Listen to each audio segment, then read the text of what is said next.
नमस्कार साथियों, आपके BNK24 यूट्यूब चैनल पर बहुत बहुत स्वागत है। साथियों, हमारे एक बंसल जी हैं, निखिल बंसल, वो हमसे क्वेश्चन कर रहे थे कि आप वारी एनर्जी में ही क्यों ज़्यादा फोर्स कर रहे हैं कि वारी एनर्जी में ही IPO लगाना चाहिए, उसके पीछे का कारण क्या है। तो मैंने सोचा कि क्यों ना एक बार फिर से वारी एनर्जी का IPO का रिव्यू कर दिया जाए। देखो क्या है कि वारी एनर्जी जो है ना, ये 1990 में 1990 में कंपनी इनकॉर्पोरेट हुई थी और जो कंपनी है वो गुजरात बेस्ड कंपनी है। वो गुजरातियों का जो फोकस है आप समझते ही हो। अब ये तो हमने समझा, अब जानते हैं हम कंपनी के जो मैनेजमेंट डायरेक्टर कौन है। कंपनी के जो CMD हैं ना, वो हैं हितेश चिमन जी दोषी, है ना, जो लगभग 15 से 20 साल पुराना अनुभव रखते हैं।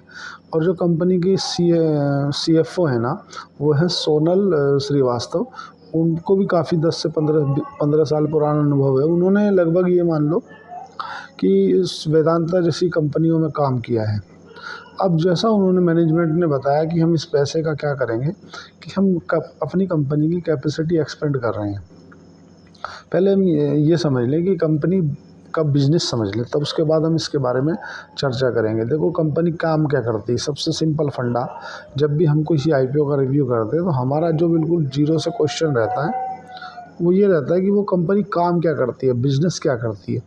तो इनका जो सोलर पैनल, जो अभी जिस पर सरकार का बहुत फोकस है, ये सोलर पैनल बनाने में अभी लार्जेस्ट सबसे बड़ी कंपनी है ना। कंपनी के अगर नज़रिए से देखा जाए तो कंपनी का लगभग 73% जो रेवेन्यू है ना, वो बाहर के देशों से आता है, मतलब एक्सपोर्ट से आता है। और जो 27% रेवेन्यू है वो इंडिया से आता है ना। कंपनी का जो कैपेसिटी एक्सपेंड करके लगभग 9,000 करोड़ रुपए की एक मतलब मैन्युफैक्चरिंग प्लांट डालना चाह रहे हैं। ये कहाँ पे? उड़ीसा में। ये प्रोडक्शन जो लिंक इंसेंटिव के ज़रिए, PIL के ज़रिए, उसके तहत ये लगाना चाहते हैं। अब ये तो हमने समझा कि कंपनी का सबसे पहला पॉजिटिव, कंपनी का जो मैनेजमेंट है वो बहुत पुराना है, अनुभवी मैनेजमेंट है। दूसरा, जो कंपनी का CFO है वो भी अनुभवी है। तीसरा कि कंपनी पैसा जो है उससे अपनी कैपेसिटी को एक्सपेंड कर रही है, जो कि बहुत बढ़िया है। और लगभग 9,000 करोड़ का लगा है, ऐसा CFO ने, जो सोनल श्रीवास्तव हैं, उन्होंने ऐसा बताया है कि हम लगभग 3600 करोड़ रुपए तो यहाँ से रेज़ करेंगे और लगभग जो हम 5500 करोड़ रुपए हैं वो हम इंटरनल डेट से करके हम लगभग 9,000 करोड़ की एक कैपेसिटी अपनी एक्सपेंड करेंगे, वहाँ पे उड़ीसा में प्लांट डालेंगे।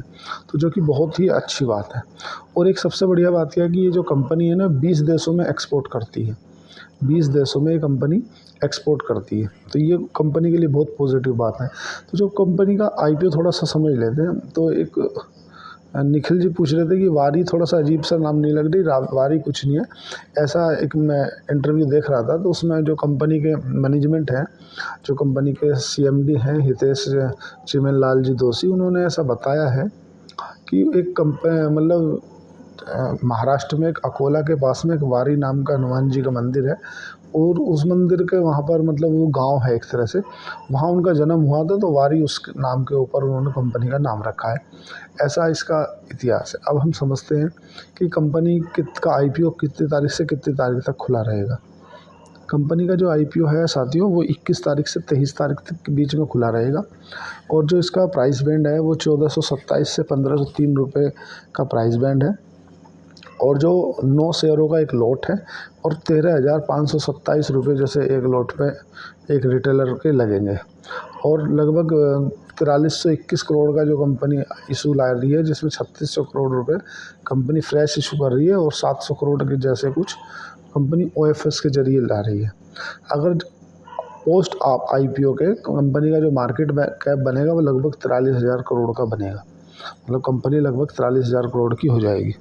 और पहला क्या है कि कंपनी के जो पॉजिटिव है ना, वो पॉजिटिव की समझ लो भरमार है, नेगेटिव कुछ नहीं है कंपनी की, पॉजिटिव। और अभी फ्यूचर भी आप जान रहे हो सोलर पैनल का ही है। पहली बात तो कंपनी क्या है कि B2B और B2C में बिजनेस करती है। B2B और B2C का इन द सेंस मतलब हुआ बिजनेस टू बिजनेस, मतलब जो इंस्टॉलेशन करती हैं या दूसरी कंपनियां उनको भी माल बेचती है। और B2C मतलब बिजनेस टू कस्टमर भी काम करती है। अगर आपको अपनी कंपनी में लगाना है, अपनी किसी दुकान में लगाना है, तो आप जाके कंपनी को लगा सकते हो। इस तरह से B2B और B2C बिजनेस करती है। तो कंपनी के पॉजिटिव हमने देख लिए। इतने पॉजिटिव मतलब देखेंगे पूछो मत। अभी देखो क्या है साथियों कि जो पावर जनरेशन है ना और जो डिमांड है उसके बीच में गैप बहुत है। अभी क्या है, हम जो इंडिया में जो अधिकतर बिजली प्रोड्यूस होती है ना वो कोल से होती है, मतलब कोयले से होती है। और ये जो खनिज है ना ये एक सीमित है, मतलब। और जो सोलर है, सोलर तो ऐसा है कि वो सूरज तो लाखों हज़ारों सालों से निकलता आ रहा है, आगे भी निकलेगा। तो इससे सरकार को भी बचत है और बिजली भी सस्ती पड़ती है। और जैसा भी सरकार का फोकस भी है इस पे, तो इसकी फ्यूचर में डिमांड रहने वाली है। कंपनी के थोड़ा सा एक दो और पॉजिटिविटी जान लेते हैं। देखो कंपनी क्या है कि बैटरी में ही लगभग 2800 करोड़ का इन्होंने एक प्लांट डाल चुके हैं। वो लगभग 2025 से उसमें काम चालू हो जाएगा।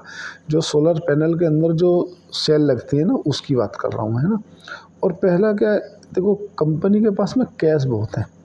पैसे के कारण जो वो आईपीओ पैसे की वजह से नहीं ला रहे कि उन्हें मजबूरी है। वो क्या है, अपनी कंपनी को एक्सपेंड करना चाह रहे हैं। जो फ्यूचर है ना कंपनी का वो बहुत अच्छा है, ठीक है। तीसरी क्या है कि कंपनी के जो मार्जिन है वो लगभग एक समय पर 7% हुआ करते थे। आज कंपनी के जो ऑपरेटिंग प्रॉफिट मार्जिन है वो लगभग 18% हो गए, जो कि कंपनी के लिए बहुत पॉजिटिव बात है। तीसरी, कंपनी का जो पैसा आता है वो 73% जो है और देशों से आता है, मतलब एक्सपोर्ट से आता है। कंपनी और देशों में एक्सपोर्ट करती है, उससे कंपनी का पैसा आता है। बहुत पॉजिटिव है वो कंपनी के लिए। कंपनी का लगभग 20 देशों में बिजनेस है, 20 देशों में कंपनी का बिजनेस है। और कंपनी जो आईपीओ के जरिए पैसा ला रही है ना उस पैसे को सही यूज़ कर रही है।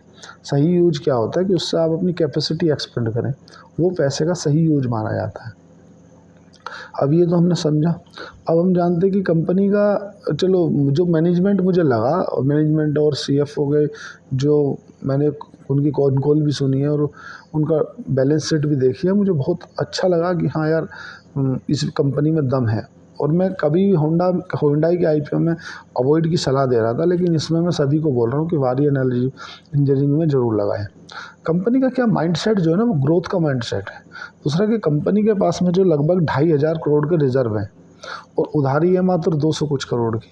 तो कंपनी डेट फ्री कंपनी है, मतलब कोई उधारी नहीं है एक तरह से। अब अगर हम बात करें कंपनी का आरओसीई की, तो कंपनी का जो आरओसीई निकल के आता है ना, रिटर्न ऑन कैपिटल एम्प्लॉयड, वो आता है 30 रुपये का, मतलब 30% का। और जो आरओसी है वो 26% है। जो ऑपरेटिंग प्रॉफिट मार्जिन है वो मैंने अभी बताया, डिस्कस भी किया, 20 से 25-30% है। और जो कंपनी का पी है, प्राइस टू अर्निंग रेशो, वो लगभग है 31 का।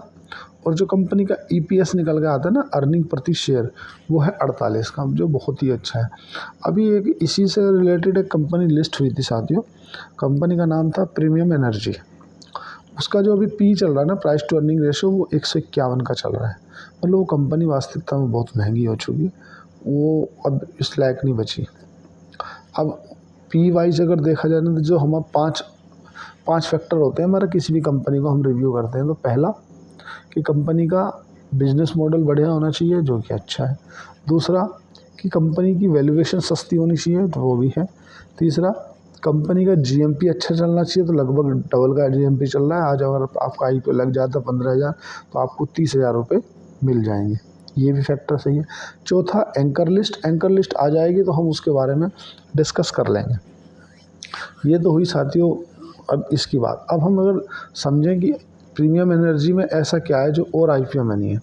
देखो क्या है कि एक तो अगर आप मेरे से बोलें कि आपको किसी ख़राब बिजनेस को अगर चुनना पड़े अच्छे मैनेजमेंट के साथ, या आपको अच्छे बिजनेस को चुनना पड़े ख़राब मैनेजमेंट के साथ, तो साथियों मैं ख़राब बिजनेस को अच्छे मैनेजमेंट के साथ चुनना पसंद करूँगा।